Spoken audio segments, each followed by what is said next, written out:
Alhamdulillah, kita mulai. Assalamualaikum warahmatullahi wabarakatuh.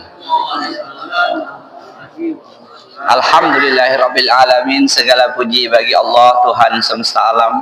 Salawat dan salam semoga senantiasa tercurahkan kepada teladan terbaik kita Nabi Muhammad sallallahu alaihi wasallam, kepada keluarganya, sahabatnya dan pengikutnya dari awal hingga akhir zaman. Allahumma amin. Jamaah, mari kita berusaha meningkatkan takwa kita kepada Allah, takwa yang sebenar-benarnya. Salah satu makna takwa yang sederhana yang kita paham semua, melaksanakan apa yang Allah dan Rasulnya perintahkan dan meninggalkan apa yang Allah dan Rasulnya larang.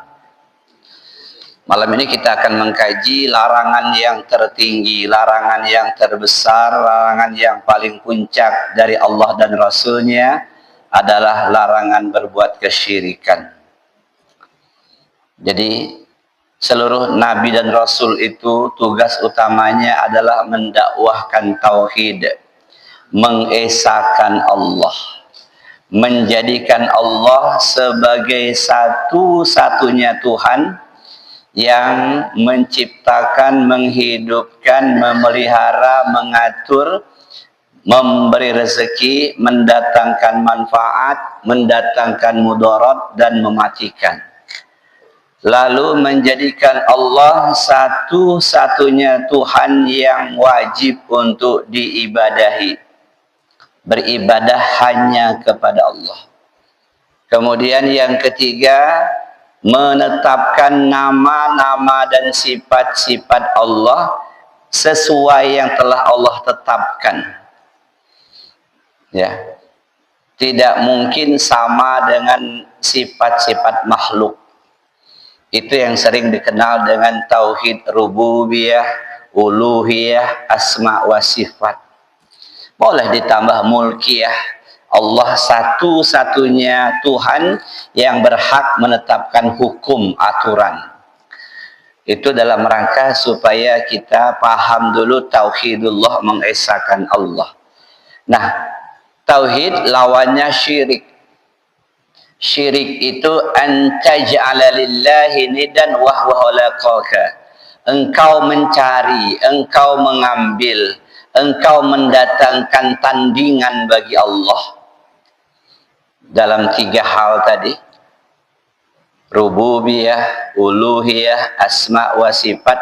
Kita cari tandingan, kita cari sesuatu yang menandingi apa yang menjadi kekuasaan Allah. Ya. Padahal Allah lah yang menciptakan kita. Itu makna syirik, kata Nabi, an taj'ala lillahi niddan wa huwa khalaqaka. Engkau menjadikan, engkau menciptakan, engkau membuat, engkau mengadakan sesuatu tandingan bagi Allah, padahal Allah lah yang menciptakanmu. Contoh sederhana, tauhid rububiyah, kita meyakini Allah satu-satunya Tuhan. Tadi saya katakan yang menciptakan, yang menghidupkan, yang memelihara, yang mengendalikan, yang mengatur, yang memberi rezeki itu perbuatan-perbuatan Allah. Nah, lawannya nanti kalau kita ada keyakinan bahwa ada sesuatu selain Allah yang memelihara. Contoh, yang melihara laut pantai selatan adalah Nyi Roro Kidul. Nah, itu syirik besar. Meyakini ada selain Allah yang menjaga laut selatan, yang menjaga bukit Tangkit Tebak adalah si fulan, jin ini. Nah, itu sama. Jamaah rahimakumullah. Nah, kita bahas larangan yang terkeras adalah larangan jangan sampai menyekutukan Allah. Ketika kita bicara menyekutukan Allah, jangan hanya pemahaman kita menyembah selain Allah. Bukan hanya itu, luas. Gambaran luasnya kesyirikan itu seperti rayapan semut hitam di atas batu hitam di kegelapan malam. Asyirku fi hazil ummati afa min dabibin lamtin sauda'a ala sofatin fi sauda'a zulmatil lail. Kata Nabi, kesyirikan yang dilakukan umatku seperti langkah-langkah semut hitam di atas batu hitam dalam kegelapan malam. Nah, padahal semut hinggap nangkring di baju kita aja nggak kerasa langkah-langkah kakinya. Jadi halus, lembut, tersembunyi, samar, dan banyak sekali bentuk-bentuknya. Malam ini kita bahas syirkul asghar. Syirik itu secara global, secara umum dibagi dua. Syirkul akbar, syirik besar. Syirkul asghar, syirik kecil. Syirik kecil itu hanya sebuah penamaan, bukan dosa kecil, ya dosa besar. Syirik kecil itu dosa yang lebih besar dari dosa merampok, mencuri, makan riba, berzina, minuman keras, berjudi, dan sebagainya. Syirik kecil itu. Dengan membunuh saja ulama beda pendapat. Sebagian besar ulama menetapkan syirik kecil itu lebih besar dosanya daripada membunuh. Sebagian besar menyatakan seperti itu. Kenapa? Karena syirik ini dosa yang menyangkut langsung kepada Allah. Dosa yang berkaitan dengan Allah, Sang Maha Pencipta. Nah, walaupun namanya syirkul asghar, syirik kecil, kita tetap harus membebaskan diri kita dari syirik kecil. Karena syirik kecil ini, dia merupakan langkah awal menjadi syirik besar. Jadi secara hukum memang dia beda. Dia tidak mengeluarkan seseorang dari keislamannya. Dia masih mungkin mendapatkan ampunan dari Allah. Tapi kalau syirik besar, dia tidak ada ampunan sedikit pun. Kalau dia nggak sempat tobat sebelum tiba hari kematian. Innallaha la yaghfiru ayyushraka bihi wa yaghfiru ma duna dzalika liman yasha. Wa may yusyrik billah faqad iftara isman azima. An-Nisa 48. Sesungguhnya Allah tidak akan pernah mengampuni dosa syirik, syirik besar yang dimaksud. Dan Allah mengampuni dosa selain syirik bagi siapa yang dikehendakinya. Kehendak Allah.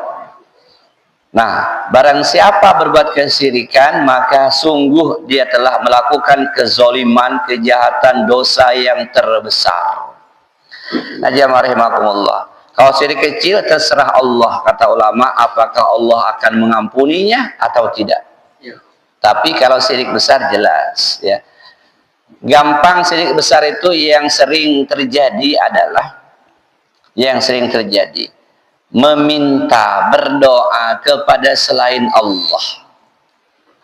Padahal tadi dikatakan pada tauhid uluhiyah, mempersembahkan seluruh amal hanya kepada Allah. Inna solati wa nusuki wa mahyaya wa mamati lillahi rabbil alamin.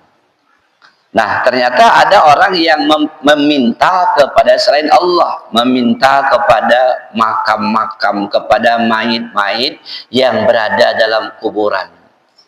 Datang ke makam wali, datang ke makam syekh, orang-orang hebat. Wahai kekasih Allah, saya kan baru nanam singkong. Mintalah kepada Allah supaya isinya banyak.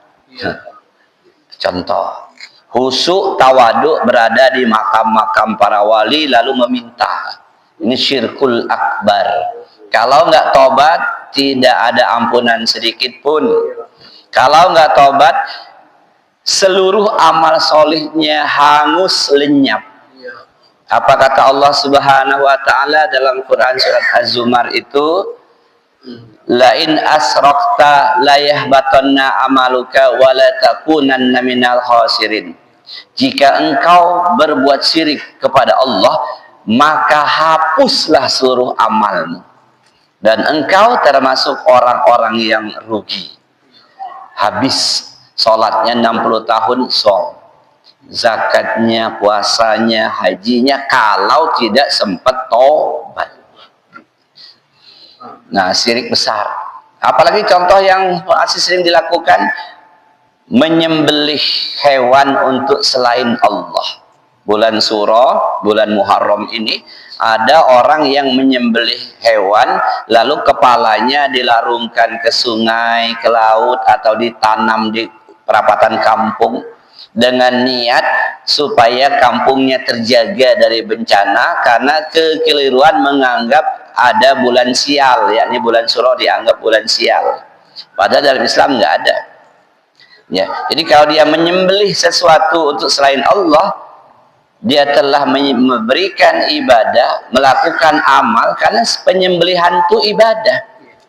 Inna sholati wa nusuki, itu artinya sesungguhnya sholatku dan nusuk. Nusuk itu sembelihan, baik sembelihan berupa kurban kayak kita kemarin, atau akikoh, atau nazar, atau sembelihan biasa keseharian. Nah, kalau dia menyembelih lalu kepalanya dilarungkan ke sungai, ditaruh di atas bukit, atau ditanam di ujung kampung, berarti dia telah menyembelih untuk selain Allah. Ini syirkul akbar, syirik besar. Dalam Al-Quran berkali-kali dijelaskan seluruh amalnya zong. Yang ketiga, ketika syirik besar dilakukan, maka ancamannya adalah Allah haramkan baginya surga. Di Al-Maidah 172. Apa kata Allah? Innahu may yusrik billah faqad harramallahu alaihi jannah. Sesungguhnya barang siapa melakukan kesyirikan, sungguh Allah haramkan baginya surga. Kalau sambungannya, ancaman keempat, wa ma'wahun nar wa malizalimina min ansar. Tempatnya di neraka. Berapa lama aja neraka? Al-Bayyinah ayat 6. Kekal. Ancaman kelima, kekal di neraka. Innalladzina kafaru min ahlil kitabi wal musyrikina fi nari jahannam khalidina fiha abada. Sesungguhnya orang-orang kafir, ahli kitab, baik Nasrani, Yahudi, dan orang-orang yang berbuat kesyirikan, mereka berada dalam neraka jahanam dan kekal selama-lamanya. Jadi bukan perkara kecil ya. Sehingga wajar Rasulullah itu 13 tahun di kota Mekah mengajarkan bab akidah, tauhid, memurnikan, mengesahkan Allah dalam rububiyah, uluhiyah, asma wa sifat, dan membebaskan dari segala macam bentuk kesyirikan. Jamaah rahimakumullah, kalau seandainya kita meninggal dunia, kita banyak dosanya. Kata Allah dalam hadits qudsi itu, kita datang menghadap Allah, mati kita, membawa dosa sepenuh bumi ini. Bayangkan. Apa kata Allah? Ya ibna Adam, innaka law ataitani bi kurabil ardi khotoya. Wahai anak cucu Adam, seandainya engkau datang kepadaku membawa dosa sepenuh bumi ini. Bayangkan, banyak dosanya sepenuh bumi ini. Kemudian dia tidak berbuat syirik kepada Allah, ataupun pernah berbuat syirik sudah bertobat. Summa lakitani la tusrik bi syai'ah. Kamu mati menghadap aku, kata Allah, dosa seluas bumi ini, tetapi kamu tidak menyekutukan aku dengan sesuatu apapun, baik syirik besar maupun syirik kecil. Apa janji Allah di hadis qudsi ini? La ataituka bi qurabiha maghfirah. Aku akan menjemputmu, mendatangimu dengan ampunan sebesar bumi ini pula. Bayangkan jemaah, ini hadis qudsi sahih ya. Ini untuk paling tidak satu, kita harus betul-betul bebas dari segala macam bentuk kesyirikan. Karena janji Allah ini, engkau datang menghadapku, mati kita menuju kepada Allah, membawa dosa sepenuh bumi ini. Tapi la tusrik, engkau tidak menyekutukan aku bi syai'a, dengan sesuatu apapun. Ya. Aku akan datang menjemputmu, kata Allah, dengan ampunan sebesar bumi, sepenuh bumi ini. Bayangkan, bi qurabiha maghfirah. Jadi Allah, kata para ulama hadis, dalam hadis kursi ini menginginkan hamba-hambanya itu membebaskan dirinya dari kesyirikan. Dan juga makna dari hadis ini, Allah itu maha penyayang, maha pengampun, maha pengasih kepada hambanya. Asal syaratnya hamba tidak berbuat syirik kepada Allah, baik dalam hal ucapan, keyakinan, atau perbuatan. Nah, jamaah rahimakumullah, di antara syirik kecil yang banyak terjadi, sering udah kita bahas, ini kita bahas selintas.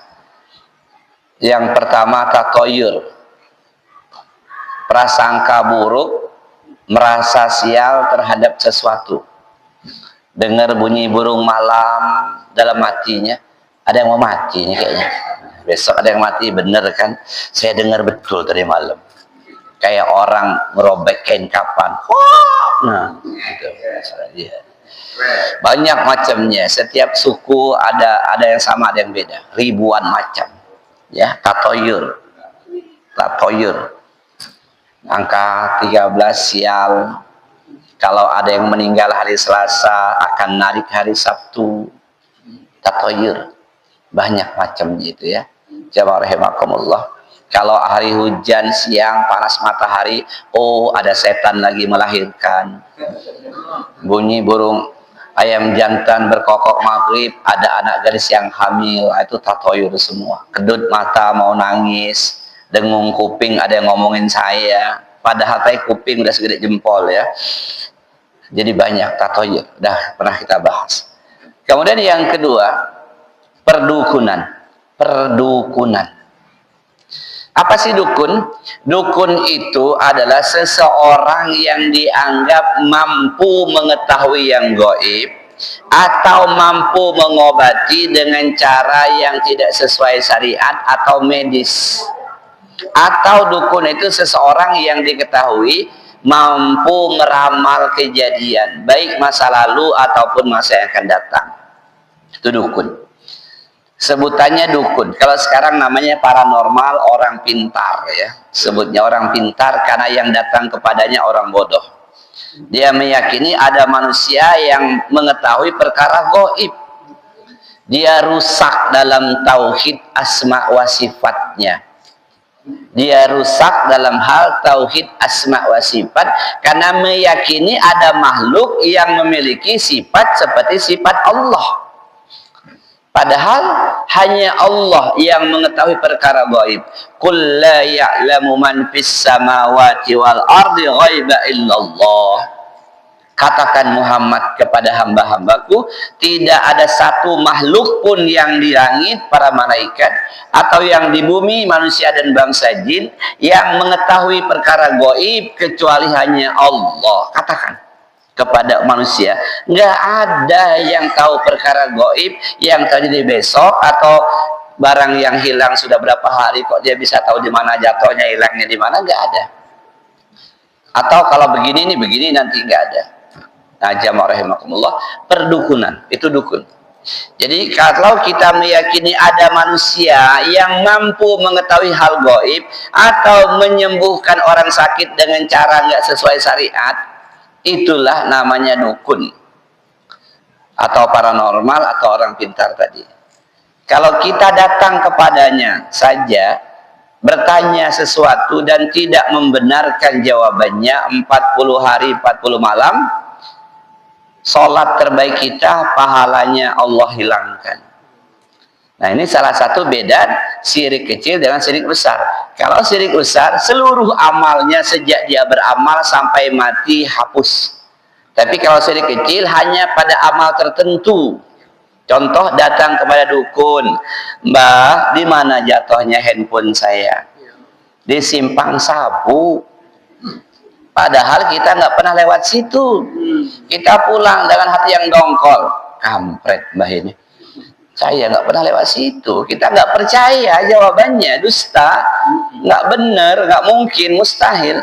Itu saja kata Nabi, man ata arafan fasa'alahu lam tuqbal lahu salatun arba'ina lailah.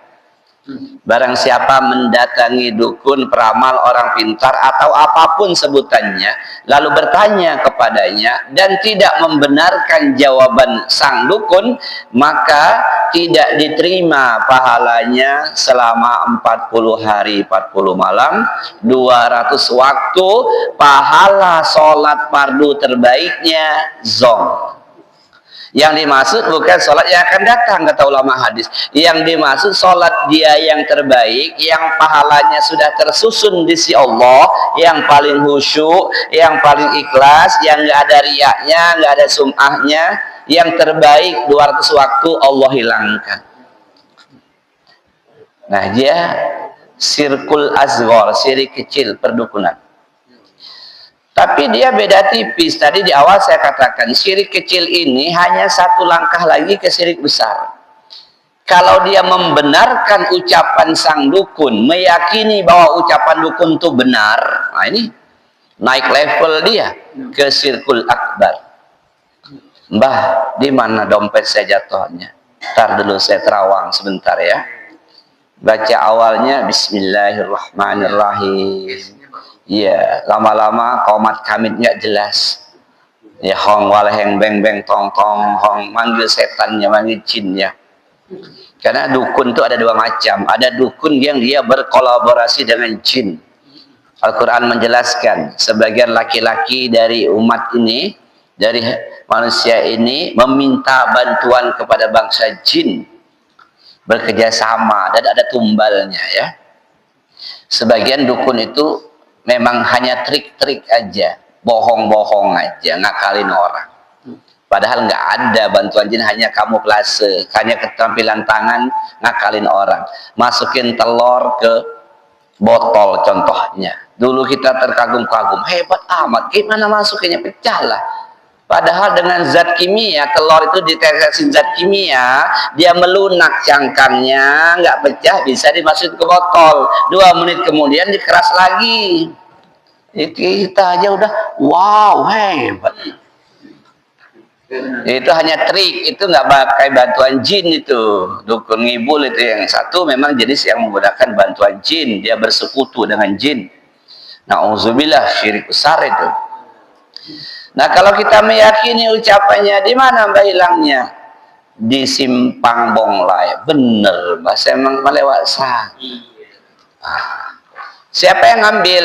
Tenang, jangan grogi, kita terawang dulu. Wah, oh, yang ngambil anak muda, kurus, hitam, tinggi, keriting, hidup. Bener Mbah, memang kemarin saya lewat ada anak muda ngongkrong situ, pas betul, hebat betul Mbah ini, Mbah gitu loh, pegang jenggotnya kan. Nah, kalau kita sampai membenarkan ucapannya, kita telah naik level ke syirik besar. Mana dalilnya? Dalilnya di antara dalil hadisnya, man ata arafan au kahinan fasaddaqahu bima yaqul faqad kafara bima unzila ala Muhammad. Sabda Nabi, barang siapa mendatangi dukun, orang pintar, kahin, sebutan bahasa Arabnya, kemudian bertanya kepada orang itu lalu membenarkan jawabannya, meyakini jawabannya, sungguh dia telah kafir terhadap Al-Quran yang diturunkan kepada Nabi Muhammad sallallahu alaihi wasallam. Dia telah mengingkari Al-Quran, padahal Al-Quran beriman kepada kitab Allah, rukun iman yang ketiga. Karena Quran berkali-kali menjelaskan tadi, qul la ya'lamu man fis samawati wal ardil ghaiba illallah. Katakan Muhammad, sampaikan kepada umatmu, Tidak ada satu makhluk pun yang di langit dan di bumi yang mengetahui perkara gaib kecuali hanya Allah. Ya, jamaah rahimakumullah, perdukunan. Perdukunan ini yang paling banyak penyebabnya adalah karena penyakit. Itu yang pertama. Manusia ini nggak tahan saro, nggak tahan sakit. Ketika sudah berobat nggak mempan sana sini, mulai dia cari pengobatan alternatif. Boleh alternatif kalau dia sesuai syariat atau dia sesuai dengan ilmiah medis berdasarkan riwayat yang berpuluh tahun diteliti bahwa minum jamu ini begini ada hasil penelitiannya terbukti, boleh. Yang nggak boleh itu diantaranya pengobatan yang menggunakan media-media dengan menggunakan bantuan jin. Nanti berobat ke sini, siapkan ayam, telur ayam kampung 5 ya. Bawa ke sini. Bawa, kata ini mbak, ya, bawa ke belakang sama istrinya, nanti mau dibersihkan dulu telurnya. Telur kita itu diganti dengan telur punya dia. Telur punya dia sudah ditetesi zat kimia, cangkangnya lembut, bisa dimasukin paku, pelan-pelan nggak pecah. Masukin duri, nggak pecah dia. Ada zatnya, nggak usah dibeli lah, ngapain beli itu ya. Ada beli di toko kimia itu ada. Itu zat pelajaran kimia di SMA itu. Masukin, bawa ya telur dia ke depan kita. Telurnya sama telur kita nggak bisa membedakan mana punya kita, mana punya orang. Sama kan? Hampir sama lah Pak ya. Nah, lalu digosok di punggung kita. Bismillahirrahmanirrahim. Dipecahkan. Gimana bapak kamu nggak sakit? Paku 3 hitam-hitam ini. Itu tipuan, bukan dukun sesungguhnya, bukan dukun yang menggunakan jin itu. Yang menggunakan jin pengobatannya gimana? Dia minta syarat tertentu yang aneh-aneh. Ya. Nanti datang ke sini, bawalah ayam cemani. Ya. Kemudian bawa ayam hitam semua bulunya, kakinya merah kekuning-kuningan. Atau bawa bekas pakaiannya. Di antara ciri dukun yang menggunakan jin itu, yang pertama dia nanya, ini siapa nama maknya yang berobat ini? Jadi binti siapa? Ini syarat dari setan untuk menghancurkan, menghinakan nasab kita. Karena dalam Islam kita ini bernasab kepada ayah kita. Ya.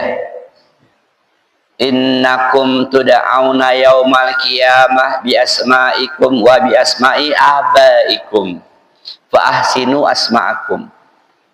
Jadi kita ini nasab kepada ayah, bukan kepada emak. Maka setan kebalikannya, dia minta syarat bertanya pertama, siapa nama emaknya? Itu ciri-ciri. Yang kedua, dia minta sesuatu yang aneh-aneh. Cari minyak ini. Minyak udah campur-campur, nggak jelas, nggak ketemu kita nyari di mana. Jangankan di toko Madinah kota bumi, ke kota Madinah pun nggak ada minyak itu. Minyak nyong-nyong itu. Nanti dia punya mahal, namanya dia untuk obat. Nah, itu. Atau dia minta kambing untuk memindahkan, namanya nusroh. Nusroh itu memindahkan penyakit dari pasien ke binatang. Itu kata Nabi adalah pengobatan ala setan, pekerjaan setan. Banyak tuh dulu orang sakit parah, berobat nggak sembuh-sembuh, datang kepada orang pintar, minta kambing, penyakitnya dipindahkan. Itu nusroh. Syirik luar biasa itu. Yang pernah melakukan taubat kepada Allah. Karena poin pertama, kenapa jatuh ke dalam perdukunan? Karena penyakit. Kita ini nggak tahan sakit, gampang nyerah. Jamaah rahimakumullah. Jadi, atau ada lagi, meminta sesuatu untuk dimakan, menyiapkan sesuatu, bukan minta. Nih, dimakan dulu. Atau kopi, minum dulu sebelum berobat. Ini minta bantuan jin. Kopi ini sudah dijampi-jampi. Ya makan dulu ini, nanti baru Jangankan yang hanya kecil, yang di TV dulu, di TV hebat betul, ribuan berobat. Kata kawan saya, berobat istrinya ke sana. Qadarullah yang jaga itu tentara, murid dari ibu bapak guru ini. Pas nyampe situ, kenapa Pak? Ini ngobatin ibu mau sakit. Jangan Pak, kita ngobrol di luar, gak usah. Dusta semua ini Pak, saya tahu. Malah nggak boleh sama dia. Bohong Pak. Ajamah rahimakumullah. Jadi kenapa jatuh dalam perdukunan? Yang pertama karena penyakit, yang kedua karena nggak tahan saro, nggak tahan miskin. Ya, nanti larinya ke pesugihan. Tetap ada perantaranya, tetap ada perantaranya. Dukun atau kuncen, penunggu Gunung Kawi atau Gunung Kemukus tuh ada juru kuncinya. Ya itulah perantaranya sebagai sang dukunnya. Jadi ketika orang nggak tahan saro, hidup miskin nggak tahan, ikhtiar nggak maksimal, nyerah. Ujung-ujungnya datang ke orang pintar. Gimana caranya cepat kaya? Nanti kita bahas bab pesugihan khusus ya. Nah, kalau pesugihan itu berarti dia telah meminta rezeki kepada selain Allah, rusak tauhid rububiyahnya. Rusak. Kalau dia nggak tobat, na'udzubillah, dia diancam dengan 5 hal tadi. 1, tidak ada ampunan baginya. 2, seluruh amalnya sejak dia beramal zong, hilang. 3, diharamkan baginya surga. 4, dia masuk jahanam. 5, kekal selama-lamanya. Banyak orang hidup nggak tahan saro, akhirnya melihara tuyul, babi ngepet, ke Gunung Kawi, ke Gunung Kemukus ya. Gunung Kemukus daya tariknya luar biasa karena salah satu ritualnya adalah hubungan badan 7 kali kabarnya ya, dengan pasangan yang bukan pasangan halalnya, dengan orang lain. Di situ disiapkan banyak yang nongkrong-nongkrong itu. Siap semua melayani itu. Na'udzubillah. Nah, jamaah rahimakumullah, perdukunan. Yang ketiga, kenapa berdukun? Yang ketiga karena menginginkan jabatan. Ntar lagi pemilihan aleg legislatif nomor berapa, mulai dia mendatangi orang pintar, nanti minta jampi-jampi. Hong waleheng beng-beng tong-tong, siramkan nanti di tiang banner yang kamu pasang simpang sabuk ya. Udah banyak bah yang masang, nanti semua mata tertuju pada bannermu, yang lain nggak dilihat pada orang. Kata dukunnya ya. Itu cerita kawan saya yang ikut seperti itu. Yang keempat, kenapa jatuh dalam perdukunan? Karena dia dengki. Ya, ngelihat tetangganya maju kaya, sakit hatinya. Mau ngelawan langsung nggak berani, ujung-ujungnya disantetnya melalui perantaraan dukun juga. www.santet.com. Saya sakit hati ngelihat dia mobil baru. Dengki, penyakit hati yang paling puncak. Al-karahatu al-bughdu wal karahatu lima yarahu min husnil khuluq. Engkau benci dan tidak suka terhadap kebaikan yang dimiliki orang lain. Itu dengki. Benci dan nggak suka kalau kawannya kaya. Itu 4 hal di antara penyebab seseorang jatuh dalam perdukunan. Baik, yang ketiga jamaah rahimakumullah, syirkul azhar adalah tamimah. Tamimah ini bahasa kitanya jimat, raja-raja, buhul. 3 macam lah, paling tidak ya. Jimat kadang berupa lempengan perak, tembaga, besi, kayu, ya. Kemudian cincin, keris, kadang kalung. Kemudian yang kedua, rajah-rajah, tulisan, ya, kadang berbentuk kaligrafi, kadang tulisan yang di kain dijahit, ditulis-tulis. Kemudian kadang dari kulit binatang, itu namanya rajah-rajah. Kadang kertas, tulis gambar harimau, tulis pakai bahasa Arab tahapa. Kemudian buhul ini sesuatu yang diikat. Kayak misalnya termasuklah bambu petung gitu ya. apa namanya itu, macam-macam rantai babi ya. Kan senang betul orang itu ya, beli rantai babi katanya. Nah itu tamimah namanya. Man allaqa tamimatan faqad asroka. Ini salah satu dalilnya. Barang siapa meletakkan, memakai, menyimpan, menggantung, alaqa itu maknanya itu, memakai, menggantung, meletakkan, menyimpan, tamimah. Tamimah itu apa? Sesuatu yang diyakini bisa mendatangkan manfaat atau menolak mudarat, yang tidak ada dalil syar'inya, yang tidak ada secara hukum sebab akibatnya, nggak ada. Beda dengan rompi anti peluru. Kita beli rompi anti peluru, ditembak, memang ada sebab akibatnya. Kenapa nggak tembus? Ada rompi penahannya. Ini nggak ngantong jimat lalu meyakini nggak mempan, tewaslah dia. Kalau ada nggak mempan, maka bersekutu dengan jin. Nggak mempan atau kamu itu dibacok kejar-kejar orang, dia bersekutu dengan jin. Nah tadi ada segolongan laki-laki dari umat manusia ini yang minta bantuan dengan jin, dan tidaklah mendatangkan bagi orang itu kecuali kemudaratan, keburukan yang na'udzubillah. Nah jamaah rahimakumullah, tamimah, man alaqa tamimatan faqad asroka. Siapa saja yang menggantung, memakai, menggunakan, menyimpan tamimah, maka sungguh dia telah berbuat kesyirikan.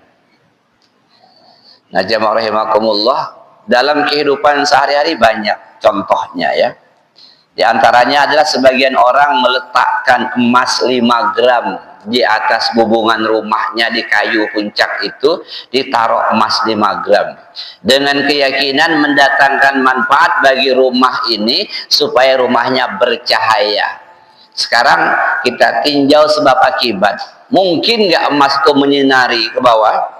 Nggak mungkin lah, yang menyinari itu lampu. Sebab akibat nggak mungkin. Dari mana hal?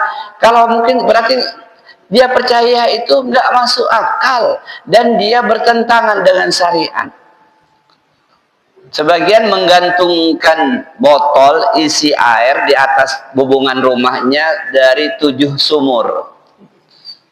Botolnya 7 sumur yang berbeda. Mungkin karena kebanyakan dengar lagu LP Sukaisi. 7 sumur kau datangi, tengah malam engkau mandi, berdukun ya. Dengan keyakinan 7 botol tadi mampu mendatangkan kesejukan di rumahnya. Secara logika, secara akal, hukum sebab akibat mustahil. Yang mendatangkan kesejukan AC. AC itu bukan tamimah. Kenapa? Sebab akibat dipasang AC muncul di dingin, kerasa. Tapi kalau digantung 1 ember di situ, dingin nggak ini? Enggak. Jadi jangan sampai kawan-kawan nanti salah persepsi. Helm bukan tamimah. Kenapa? Sudah diuji coba, orang yang kecelakaan pakai helm, tingkat benturan kepalanya lebih ringan. Beda. Kalau tamimah itu, kalau dia ditaruh di dompet, lalu meyakini kalau pakai dompet isinya jimat ini, saya jalan kemana-mana tenang, aman. Sehingga kalau dompetnya ketinggalan, dia resah gelisah. Mau ke Bandar Lampung, sudah nyampe bandar, balik lagi. Kenapa? Jimat di dompet nggak ke bawah. Menimbulkan kegalauan, padahal nggak ada hubungan, duit ada di kantong mau belanja ya. Jadi jangan sampai nanti kawan-kawan ada orang membantah dengan kalimat iya Abi salah ngajar kata, enggak, pakai akal kita memahaminya ya. Jadi kalau dompet ketinggalan karena dalamnya ada rajah-rajah tadi, ada buhul tadi, gelisah, nah itu. Tapi kalau dompet nggak ada apa-apa, duitnya di situ, kita jalan gelisah, wajar, susah belanja. Bukan gara-gara jimatnya, tapi nggak ada duit. Gimana nanti mau makan di Bandar Jaya, di Bandar Lampung ya? Nah, jamaah rahimakumullah. Jadi tamimah banyak sekali. Istri hamil keluar rumah, dibawakan tamimahnya, gunting, peniti, bawang merah, bawang putih, apa lagi? Sapu lidi, pule, lengo, belangko, entah apa lagi itu. Nggak ada hubungan. Nggak ada hubungan. Nanti takut terganggu setan. Bismillahirrahmanirrahim. Ditangkap setan di sana. A'udzu bikalimatillahi tammatin min kullin syaitan wa kulli amad, dan seterusnya. Tahu, a'udzubillahi minasyaitonir rajim. Kalau masih diganggu juga, qadarullah wa masa'a fa'al. Itulah orang Islam.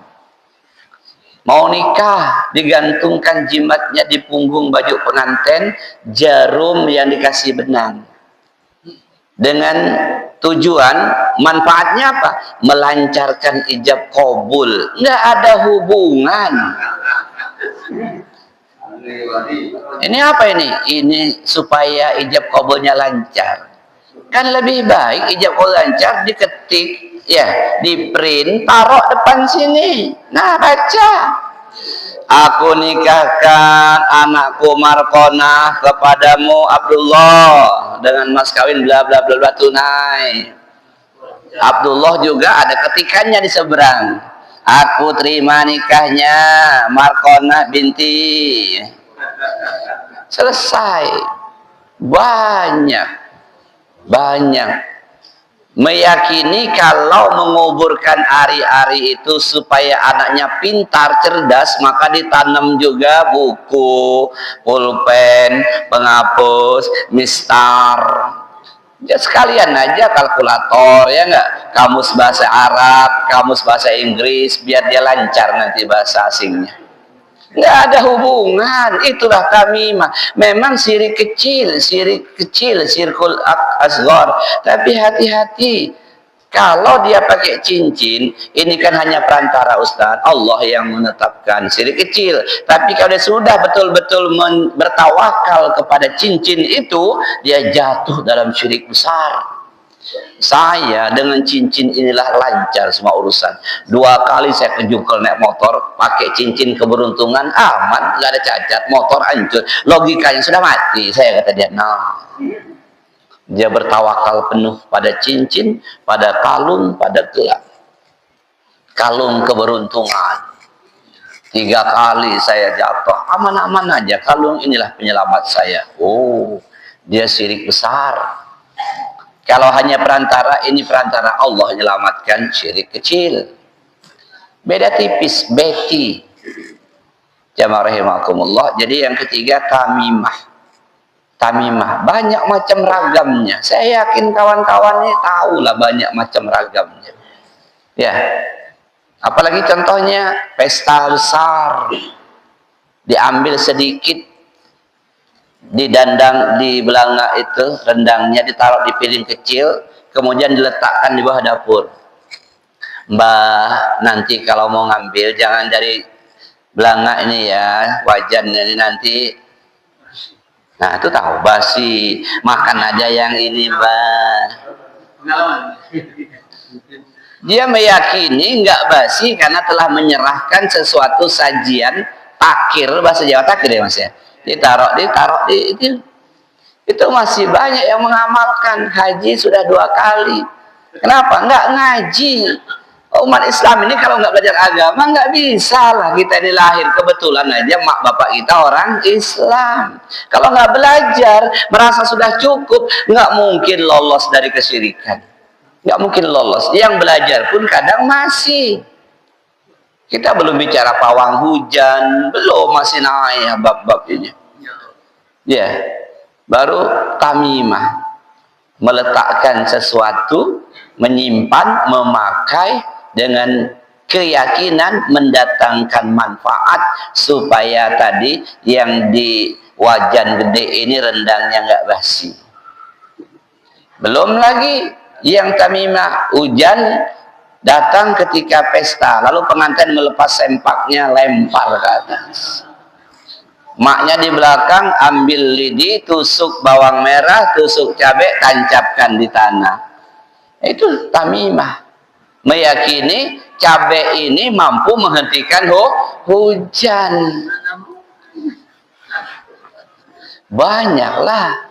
Nah ya, macam-macam. Ada lagi tamimahnya sesajen.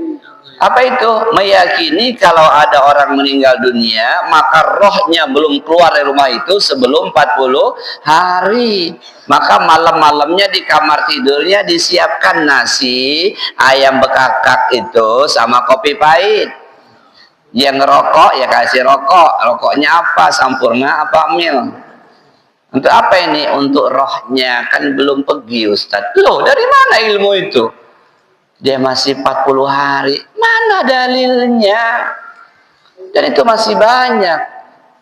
Masih saya dapat ini karena dari masyarakat itu jamaah itulah. Ustaz, nanti pekan depan ini ya babnya. Kenapa? Di kampung kami ini masih banyak yang meyakini roh itu belum keluar dari rumah sebelum 40 hari. Jadi tiap malam disiapkan sesajian kesukaannya. Kalau dia suka nasi uduk, nasi uduk.